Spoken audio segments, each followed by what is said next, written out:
warahmatullahi wabarakatuh. Berjumpa lagi dengan saya Musdalifah SPD, calon guru penggerak angkatan 9 dari SMP Negeri 1 Watangkulu, Kabupaten Sidemre Rapang. Kali ini saya ditemani oleh salah seorang rekan saya, Ibu Haryani SPD. Beliau adalah guru IPA di SMP Negeri 1 Watangkulu. Assalamualaikum Bu, bagaimana kabarnya hari ini? Waalaikumsalam warahmatullahi wabarakatuh. Alhamdulillah hari ini kabar saya baik. Ya, alhamdulillah ya Bu. Ya, hari ini adalah percakapan pra-observasi sebelum nanti saya akan amati jalannya proses pembelajaran yang akan Ibu lakukan di dalam kelas. Ya, atau sebelum saya melakukan supervisi kelas.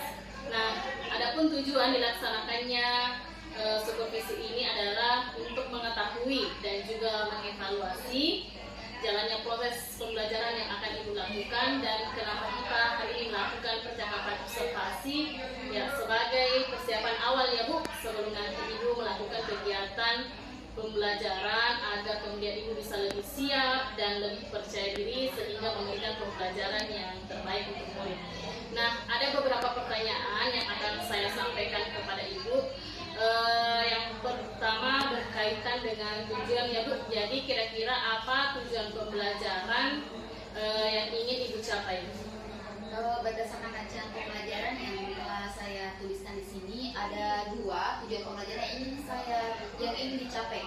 Yang pertama untuk pengetahuan, peserta didik mampu menjelaskan perbedaan ketiga hukum Newton, dan untuk keterampilan peserta didik mampu mengidentifikasi penerapan hukum Newton dalam kehidupan sehari-hari.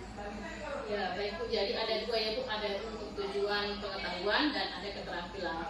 Nah sekarang Bu, bagaimana dengan area pengembangan yang ingin Ibu capai atau ingin Ibu lakukan observasi lebih baik? Untuk observasi kali ini saya ingin melaksanakan pembelajaran berbasis berdiferensiasi pada produk, dan saya berharap Ibu sebagai observernya bisa mengamati pelaksanaan tersebut. Ya baik. Saya ingin mendengar dari Ibu bagaimana rancangan pembelajaran yang ingin Ibu terapkan dalam kelas, mungkin dari strategi pembelajarannya atau model pembelajarannya ataupun metode pembelajaran yang akan Ibu laksanakan nantinya. Baik Bu, untuk model pembelajaran saya ingin menggunakan model pembelajaran berbasis makalah atau biasa disebut dengan problem based learning, dan untuk metodenya saya ingin menggunakan metode diskusi kelompok dan penugasannya. Nah di sini nanti penugasannya saya terapkan diferensiasi produk yang disesuaikan dengan minat peserta didik. Ya baik, jadi nanti Ibu akan menggunakan model problem based learning, kemudian metodenya diskusi, dan terakhir penugasan itu ya Ibu akan menerapkan diferensiasi produk. Nah tentunya diferensiasi produknya akan sesuai dengan minat siswa ya Bu. Ya, mungkin Ibu bisa menyampaikan lebih lanjut terkait dengan media pembelajaran yang akan Ibu gunakan dalam kelas nantinya. Baik Bu, untuk media pembelajaran yang saya gunakan ya kartu PowerPoint sebagai bahan presentasi, laptop, dan juga LKPD. Ya baik, jadi media pembelajarannya tadi ada PowerPoint, LKPD, dan laptop. Nah kira-kira Bu, kapan nih kesiapannya untuk melakukan pembelajaran tersebut? Mungkin Ibu bisa menyampaikan di kelas berapa dan jam keberapa? Kebetulan saya punya jadwal di hari Sabtu jam 3.4 di kelas 7. Ya baik, jadi nanti hari Sabtu jam ketiga ya Bu, jam ketiga dan jam keempat saya akan datang ke kelas Ibu, saya akan melakukan supervisi kelas. Ya, saya akan melihat dan juga mencatat hal-hal apa saja yang terjadi di dalam kelas selama kegiatan pembelajaran. Nah, nanti setelah kegiatan observasi tersebut kita akan melakukan percakapan lagi ya Bu, yaitu percakapan pasca observasi, dan juga nanti akan didampingi oleh pengajar praktik saya. Nah, sebelum kita akhiri, kira-kira apa yang Ibu dapatkan dari percakapan kita pada hari ini? Yang saya dapatkan, saya mungkin bisa menentukan strategi apa yang akan saya laksanakan di kelas, dan juga media pembelajaran apa yang akan saya berikan kepada siswa. Ya, baik Bu. Terima kasih atas waktunya dan sudah bersedia berbincang-bincang dengan saya di percakapan praobservasi ini. Ya, sampai ketemu di hari Sabtu ya Bu, di kegiatan observasi nanti. Nah, demikian percakapan kita hari ini. Ya, semoga percakapan ini bisa bermanfaat bagi Ibu. Saya tutup. Wassalamualaikum warahmatullahi wabarakatuh.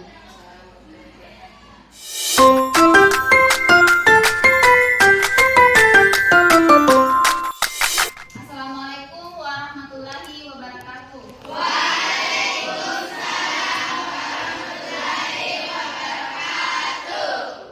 Bagaimana kabarnya hari ini?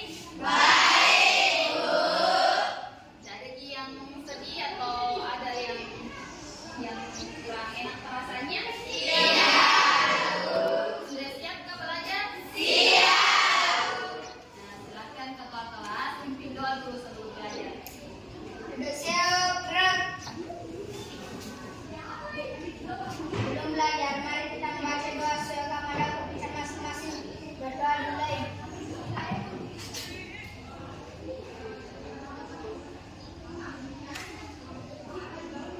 Doa selesai. Beri salam.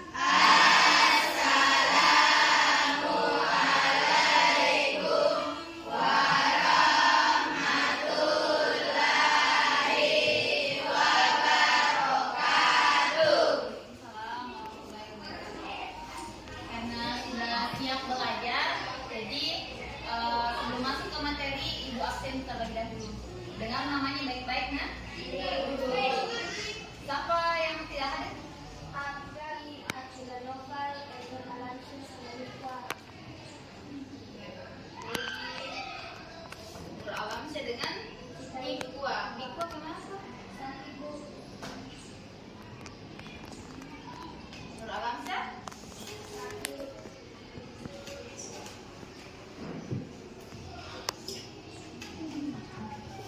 Selanjutnya kita masuk ke materi. Sebelum masuk ke materi, Ibu mau ingatkan dulu materi yang sudah kita pelajari sebelumnya. Sebelumnya kita sudah pelajari tentang gerak dan gaya. Ada yang masih ingat apa sih bedanya gerak dengan gaya? Eva Putri, apa Putri? Gerak adalah perubahan posisi suatu benda, sedangkan gaya adalah dorongan atau tarikan. Oke, berikan tepuk tangan dulu Putri. Ada yang lain? Ada yang mau mengajukan pendapat lain apa itu perbedaannya gerak dengan gaya? Tidak ada. Jadi betul yang dikatakan tadi Putri, kalau gerak itu adalah perubahan posisi suatu benda. Kalau gaya itu tarikan atau dorongan. Karena adanya gaya, benda bisa bergerak. Masuk ke materi hukum Newton. Jadi hukum Newton itu hukum yang ditemukan oleh Isaac Newton. Jadi Isaac Newton itu adalah seorang ilmuwan. Dia menemukan 3 hukum Newton. Ada hukum Newton 1, ada hukum Newton 2, ada hukum Newton 3. Nah, kita bahas dulu yang hukum Newton 1. Hukum Newton 1 itu bunyinya, saat suatu benda diam, maka benda akan tetap diam. Dan benda yang sedang bergerak lurus beraturan akan terus bergerak lurus beraturan jika resultan gaya yang bekerja sama dengan 0. Jadi maksud dari hukum Newton 1 itu, benda yang diam akan tetap diam selama tidak ada gaya lain yang mempengaruhi. Seperti buku di atas meja itu tidak akan bergerak selama tidak ada gaya yang mempengaruhi atau gaya eksternal yang mempengaruhi. Dan benda yang bergerak lurus beraturan akan tetap bergerak lurus beraturan. Artinya percepatannya akan terus konstan selama tidak ada gaya yang mempengaruhi. Atau resultan gayanya sama dengan 0 atau sigma F sama dengan 0. Itulah bunyi dari hukum Newton 1. Bergerak dan berhenti mendadak. Jadi ketika mobil yang semula dalam keadaan diam, kemudian secara tiba-tiba bergerak, kamu akan merasa seperti terdorong ke belakang. Mobil itu sementara digas, kita rasakan ke belakang kan? Iya, Bu. Padahal mobilnya kan maju ke depan. Kita yang ke belakang. Artinya ini badan kita berusaha mempertahankan posisinya. Kemudian sebaliknya, semula mobil melaju kencang, kemudian direm mendadak. Ketika mobil direm mendadak, kita akan terdorong ke Belakang. Kalau rem mendadak, mobil tidak mungkin kita bikin toh begini. Kejadian ini terjadi karena kita berusaha mempertahankan posisi kita. Kita berusaha mempertahankan posisi, badan kita berusaha mempertahankan posisinya, sehingga begitu nih ada respon dari tubuh kita. Kemudian gerak kipas angin, itu kipas angin akan tetap bergerak dengan kecepatan yang tetap selama tidak ada gaya lain yang mempengaruhi, selama saklar listrik tidak dimatikan, tetap itu bergerak dengan kecepatan konstan. Kecuali kalau kita ubah lagi kecepatannya, ada nomor 1, nomor 2, 3. Atau sebelum kita masuk ke hukum 2 Newton, ada yang bisa berikan gaya contoh lain dari hukum 1 Newton selain yang dikasih tadi. Selain dari ketika kita berada di atas kendaraan sama kipas angin, ada contoh lain yang bisa kalian berikan? Contoh lain dari hukum 1 Newton, ya Bu, yang di sini silahkan. Contohnya Bu, pulpen yang di atas meja tidak akan bergerak jika tidak ada yang menggerakkan. Ya, betul sekali. Di kampus dulu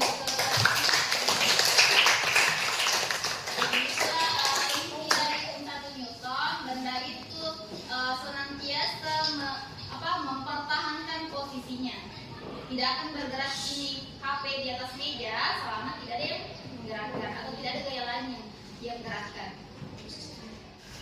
Ikuti petunjuknya, dibagikan dulu.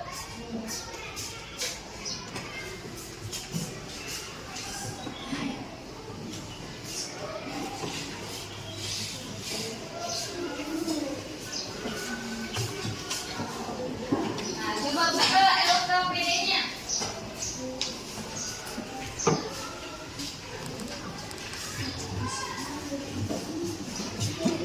Ada di halaman kedua. Ada gambar di sini? Ada. Kalian identifikasi ini gambar yang ada di LKPD. Identifikasi gambarnya, kemudian kalian tentukan yang mana hukum Newton 1, yang mana hukum Newton 2, dan hukum Newton 3. Kemudian kalian jawab di halaman selanjutnya. Ada itu pertanyaan di halaman selanjutnya? Nah, ada 4 nomor pertanyaan di halaman selanjutnya. Kalian diskusikan dengan teman kelompoknya, lalu jawab pertanyaan-pertanyaan yang ada di LKPD. Nah, sekarang kerjakan. Ibu kasih waktu 20 menit untuk mengerjakan LKPD-nya. Nah, silakan diskusi dengan teman kelompoknya. Tulis dulu nama teman kelompoknya di covernya.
tentang pembelajaran hari ini. Saya Pak Sasmita, silakan.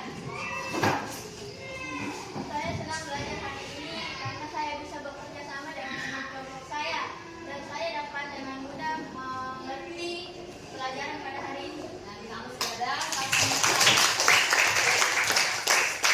Harap semuanya juga bisa lebih mengerti pembelajaran hari ini, dan pembelajaran selanjutnya itu bab 2, yaitu klasifikasi makhluk hidup.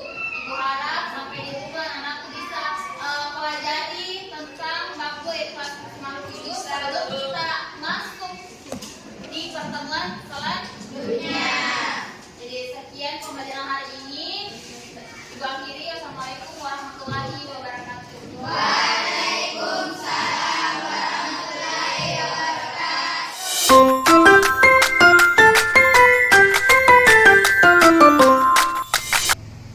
Assalamualaikum warahmatullahi wabarakatuh. Sebelumnya saya mengucapkan terima kasih atas kehadiran Bapak Pengajar Praktik dan Ibu Haryani selaku guru yang diobservasi. Nah, pada kesempatan kali ini kita akan melaksanakan percakapan pasca observasi, di mana saya akan memberikan pertanyaan-pertanyaan kepada Ibu terkait dengan jalannya observasi yang telah kita laksanakan. Ya, kegiatan ini memiliki tujuan untuk mengevaluasi pembelajaran yang telah Ibu laksanakan. Nah, ada beberapa pertanyaan yang akan saya sampaikan ke Ibu. Pertanyaan pertama yaitu bagaimana perasaan Ibu terkait dengan pelaksanaan observasi yang telah kita laksanakan, Bu? Awalnya saya merasa tegang atau repot mungkin karena di video, tapi alhamdulillah pembelajarannya berjalan dengan lancar. Ya, alhamdulillah. Mungkin Ibu bisa menyampaikan kembali apa tujuan dari pelaksanaan observasi yang telah kita sepakati bersama sebelumnya di percakapan pra observasi. Jadi tujuan observasi yang telah kita sepakati yaitu saya ingin melaksanakan pembelajaran berdiferensiasi, dalam hal ini berdiferensiasi produk di dalam kelas. Dan saya berharap Ibu bisa sebagai peserta bisa mengamati proses pembelajaran yang saya lakukan. Ya, baik. Jadi yang diobservasi itu adalah pembelajaran berdiferensiasi, dalam hal ini diferensiasi produk, ya, Bu. Ya, jadi setelah kita melaksanakan observasi beberapa hari yang lalu, menurut Ibu apakah pembelajaran berdiferensiasi tersebut sudah terlaksana atau belum, Bu? Menurut saya pribadi, pembelajaran berdiferensiasi ini sudah berjalan dengan baik dan lancar, namun tentunya tidak pernah terlepas dari beberapa kekurangan yang terjadi. Ya, kalau menurut Ibu apa saja kekurangan-kekurangan atau kendala-kendala yang Ibu hadapi ya saat melaksanakan pembelajaran berdiferensiasi tersebut? Adapun kendala yang saya hadapi, salah satunya itu masih ada beberapa siswa yang tidak ingin terlibat dalam proses pembelajaran. Terlihat dari siswa tersebut kurang aktif selama proses pembelajaran. Ya, kalau menurut Ibu ya apa yang menyebabkan siswa tersebut kurang aktif atau tidak terlibat dalam kegiatan pembelajaran? Menurut saya mungkin karena banyaknya siswa dalam satu kelompok sehingga ada beberapa siswa yang kurang aktif. Ya, jadi karena terlalu banyak siswa yang menjadi dalam pengerjaan tugas kelompok tadi ada yang tidak aktif, ya. Baik, Bu, selanjutnya, nah kira-kira apa rencana kedepannya terkait dengan pembelajaran yang akan Ibu lakukan sesuai dengan hasil observasi kita? Sebagai pembelajaran bagi saya, untuk kedepannya saya harus lebih memperhatikan lagi jumlah siswa dalam satu kelompok biar tidak terlalu banyak sehingga siswa bisa bekerja secara maksimal. Ya, baik. Jadi itu tadi rencana kedepannya, ya, Bu. Nah, sebelum saya menutup percakapan hari ini, saya akan menyampaikan juga sedikit tentang hasil pengamatan saya terhadap pelaksanaan pembelajaran yang telah Ibu laksanakan. Ya, jadi menurut saya diferensiasi produk yang telah Ibu laksanakan dalam kelas itu sudah berjalan dengan baik, terlepas tadi dari kekurangan yang telah Ibu sampaikan. Ya, jadi saya mengamati siswa mengerjakan tugasnya sesuai dengan minat mereka yang telah Ibu bagi dalam kelompok. Ya, ada yang membuat dalam bentuk mind map, ada yang membuat dalam bentuk presentasi, kemudian ada juga yang membuat tulisan penulisan di bukunya masing-masing. Nah, harapannya itu ke depannya semoga pembelajaran berdiferensiasi tersebut bisa Ibu laksanakan kembali di kelas lain. Ya, Ibu juga bisa menyediakan rubrik penilaian produknya dan bisa meningkatkan lebih baik lagi. Terima kasih atas arahannya. Ya, baik Bu. Jadi sampai di sini percakapan kita hari ini. Ya, selanjutnya saya akan serahkan kepada Bapak pengajar praktik untuk memberikan penguatan. Oke, terima kasih. Yang pertama yang saya mau tanyakan, bagaimana perasaan Anda pada saat itu? Ada tidak sesuatu yang baru atau pengalaman baru yang didapatkan pada saat proses coaching? Ya, sebenarnya ini pertama kali di observasi langsung selama saya ngajar dari 2020. Ini pertama kali saya di observasi langsung mengajar.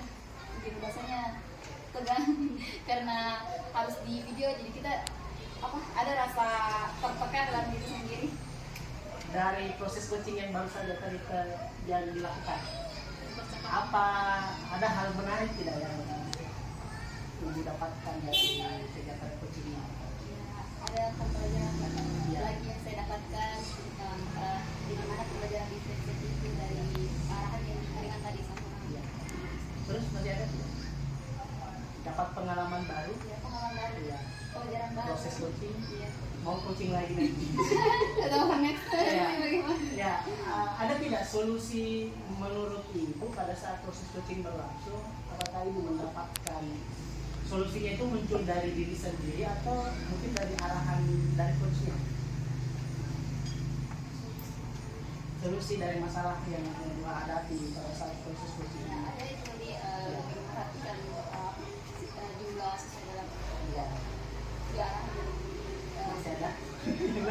Apakah hanya ada arahan? ya produknya juga Ya.